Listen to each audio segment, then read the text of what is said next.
आज 27 नोव्हेंबर 2025 रोजी या आरोपीला माननीय न्यायालयात पुन्हा व्हिडिओ कॉन्फरन्सिंगद्वारे तपासी अंमलदार यांनी हजर केलेला आहे। याच्या मागचं कारण असं आहे की मागच्या वेळेस खूप मोठ्या प्रमाणात जनआक्रोश होता त्या आरोपी विरुद्ध। अनेक लोक मालेगाव न्यायालयात चाल करून आले होते आणि पुन्हा कुठल्याही प्रकारचा कायदा आणि सुव्यवस्थेचा प्रश्न निर्माण होऊ नये म्हणून या आरोपीला आज देखील व्हीसीद्वारे तपासी अंमलदार यांनी हजर केलेला आहे।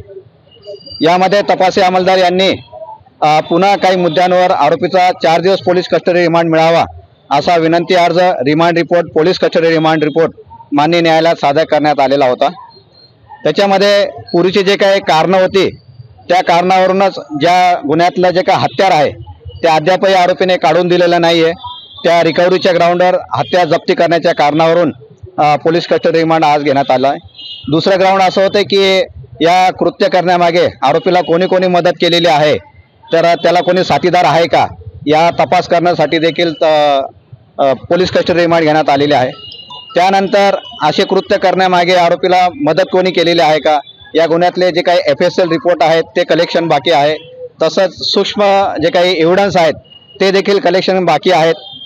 तपासी अंमलदार यांना या गुन्ह्याचा तपास सखोल करता यावा डिटेल करता यासाठी सफिशियंट अपॉर्च्युनिटी मिळणे गरजेचं आहे। त्याकरता आज पोलीस कस्टडी रिमांड वाढवून मागण्यात आलं आहे आणि माननीय न्यायालयाने 1 डिसेंबर 2024 पर्यंत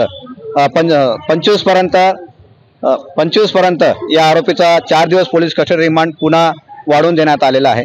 यामध्ये सरकार पक्षातर्फे मी बाजू मांडलेली आहे, तसेच मूळ फिर्यादीतर्फे जे काही इन्फॉर्मंट आहेत त्यांच्यातर्फे आपल्या मालेगाव बारचे सेक्रेटरी यांनी देखील निलेश पाटील साहेब यांनी देखील युक्तिवाद केलेला आहे।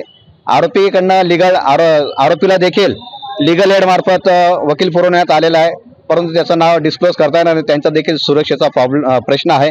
अशा प्रकारे माननीय न्यायालयाला आम्ही पटवून दिलं आहे पोलीस कस्टडी घेताना की या आरोपीने केलेल्या कृत्यामुळे संपूर्ण महाराष्ट्रात त्याचे तीव्र पडसाद उमटलेले आहेत।